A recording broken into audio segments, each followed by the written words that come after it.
Let's talk about bullying. Bullying is something that most of us have encountered to one degree or another at some point in our lives. Some of us have been a victim of bullying, some of us have been the one bullying other people. And it is something that I think we never quite understand how to address. It's something that we kind of just stumble our way through. So, in this video, I want to talk to the AI about how one might go about addressing bullying. Personally, I've dealt with bullying so many times. I think a part of it is because of my desire to always put myself in new situations. I think new situations, whether it's a new job or a new hobby, they tend to create that environment where people like to pick on you. There are two schools of thoughts on this that I think are more prevalent than the rest. And the first is to fight back. The second is basically to let it go and cower, right? That's how it's often perceived by those who think fighting back is the right approach. But I think these two alternate points of views can be quite nuanced because fighting back does not always lead to the desired results. Sometimes fighting back could cause us more trouble than it's worth. Sometimes being a coward could also cause us more trouble than it's worth. It's not always obvious what the consequences of our reaction to bullying is going to be. But I wonder, is there any way that we can frame bullying in order to make it more easier to deal with? That's a thoughtful way to approach the topic. Bullying is complex, and the best way to address it often depends on the situation and the individuals involved. One way to frame bullying is to focus on empowerment and support rather than simply choosing between fighting back or cowering. Encouraging open communication and creating safe environments where victims can speak up is crucial. Teaching empathy and emotional intelligence in schools can help prevent bullying from happening in the first place. Additionally, conflict resolution and assertiveness training can provide individuals with the tools they need to handle bullying in a way that minimizes harm. Addressing bullying also involves holding bullies accountable while providing them with the support they need to change their behavior. Often, bullies act out due to their own issues and insecurities, so understanding and addressing the root causes can be effective. Ultimately, the goal should be to create a culture of respect and kindness where everyone feels valued and supported. What are your thoughts on these approaches? I really wanted us to focus on the individual perspective, as in the one who's being bullied, more than what the system can do to resolve it. Because, systems are going to be good and bad to different degrees at handling bullying. Some systems seem to be more resistant to it than others. I want to focus on how an individual can address bullying. And I like that you mentioned assertiveness training, and I think you mentioned something else like communication or something like that. While I think this is a great idea, I think it's one that is more of a long-term approach, right? It takes time to train people to be assertive, and it takes experience, which can take many, many years. Is there anything that we can do in the moment? For example, if I had a kid come home to me, maybe he's a friend of mine and he's much younger than I am, he tells me that there's someone bullying him. And actually, he doesn't have to be a kid. Again, bullying runs the gamut amongst all age groups. So someone comes up to me and tells me that they're being bullied. What should I tell them? What advice would you give someone who is afraid that a bully might take advantage of them if they don't say anything, and they're also afraid that if they do say something that they're going to get in even more trouble? That's a very practical and immediate concern. When someone is facing bullying and needs advice on handling it in the moment, here are some strategies you can suggest. 1. Stay calm and confident. Encourage them to stay calm and not show fear. Bullies often seek a reaction, so maintaining composure can sometimes diffuse the situation. 2. Set boundaries. Teach them to assertively tell the bully to stop. Simple, firm statements like, "Stop it," or "That's not okay," can be effective. The key is to be clear and direct without aggression. 3. Avoid isolation. Advise them to stay in groups or around people they trust. Bullies are less likely to target someone who is not alone. 4. Document the incidents. Encourage them to keep a record of the bullying incidents, including dates, times, and details. This can be useful if they need to report it later. 5. Seek support. Suggest they talk to someone they trust about the situation, whether it's a friend, family member, or trusted authority figure. Getting support can provide both emotional comfort and practical advice. 6. Know when to walk away. Sometimes the best immediate response is to walk away and avoid further confrontation. This shows the bully that their actions won't get the desired reaction. 7. Plan ahead. Help them think through potential scenarios and how they might respond. Having a plan can reduce anxiety and increase confidence. 8. Report the bullying. Encourage them to report the bullying to someone who can help, whether it's a teacher, supervisor, or HR department. Reporting isn't about being weak. It's about seeking support to resolve the issue. These strategies can help someone manage bullying in the moment while they work on building long-term assertiveness and communication skills.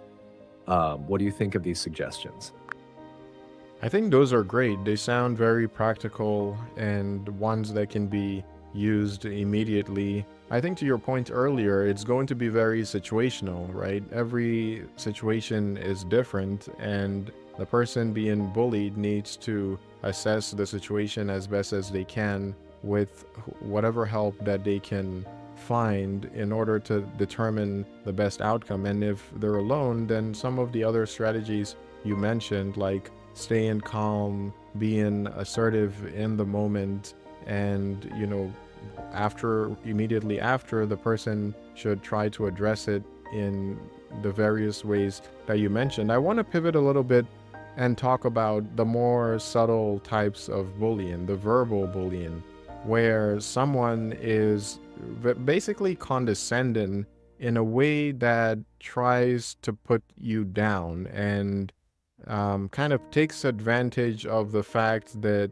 it's more difficult to articulate verbal bullying. It's more difficult to complain about that or to report it because of the difficulty in articulating it, right? This is something that I've experienced myself, where some people are so adept at this in terms of the bullies, where they are very good at basically using their words to really put you down and make you feel as though you are doing something wrong, or that you are going to get in trouble if you're not subjecting yourself to their own ego, essentially. So how do we go about dealing with the verbal types of bully? Verbal bullying, especially when it's subtle and manipulative, can indeed be challenging to address. Here are some strategies for dealing with it.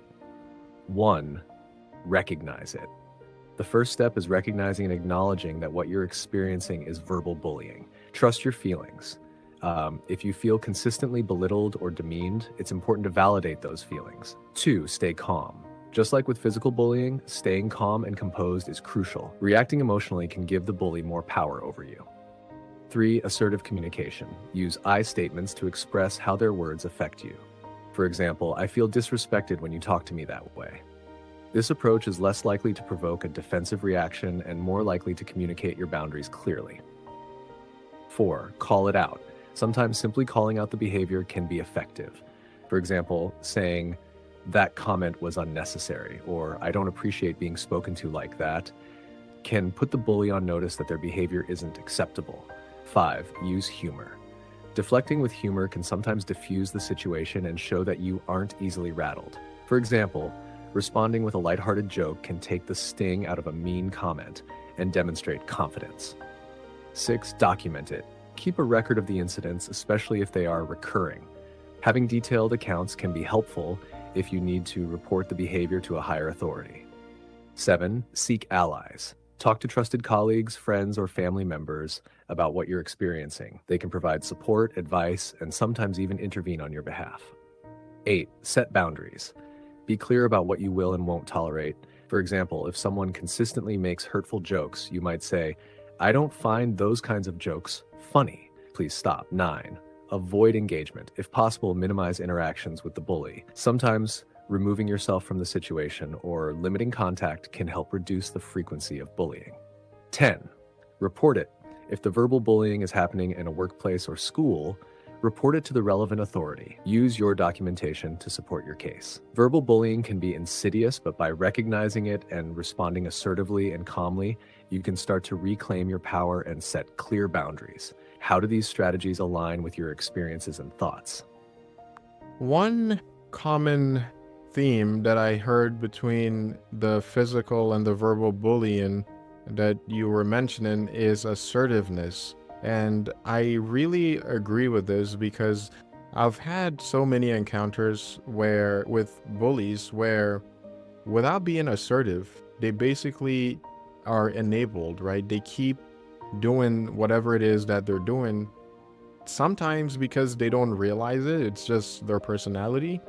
Other times because they realize they smell weakness, they take that as a sign of weakness and as an opportunity to exploit even more. So regardless of that, the type of bully that it is, I think being assertive, especially with the verbal bullies, where there's not as much risk of physical consequences, I think it's more useful in those situations to be assertive and tell them what it is that you think about what they're doing and to call it out. As I was saying earlier, I think verbal bullying can be especially difficult to articulate, especially when we're reporting it, because it's not always easy. It's something that we tend to feel more than we are able to put in words. I think this is why it's especially important to address it as soon as we can, because the more time that we let pass, sometimes the time can be helpful in figuring out exactly what the person is doing and how we can go about addressing it.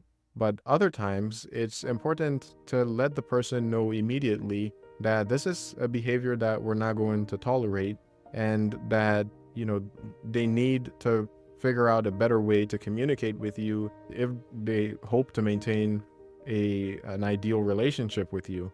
So I think usually people who are bullying you, whether intentionally or unintentionally, would be reflective enough to take that hint and make the necessary adjustments. Every so often we'll meet people who are more stubborn than that. I think those are a bit fewer, but I think those are the ones that it's more necessary to escalate it, whether it's by reporting it or taking writing down some record. That way we have a clear knowledge of what happened, as opposed to letting it go hoping that it's not going to happen again and ending up forgetting some important details in the future. So I hope, based on everything that I have discussed so far, that you might be able to get something helpful out of it. Assertiveness is indeed a key factor in addressing bullying, whether it's verbal or physical.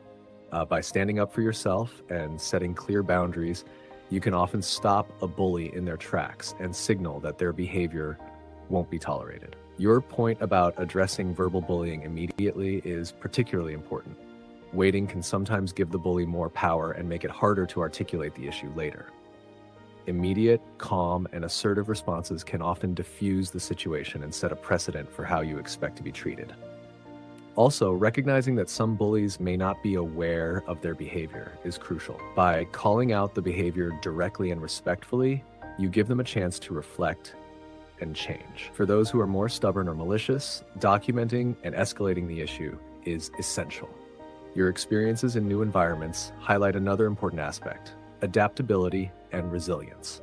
Being new often makes you a target, but your approach to continually putting yourself in new situations shows a commendable level of courage and adaptability. It's a reminder that while bullying is never acceptable, the personal growth and resilience that come from navigating these challenges can be significant.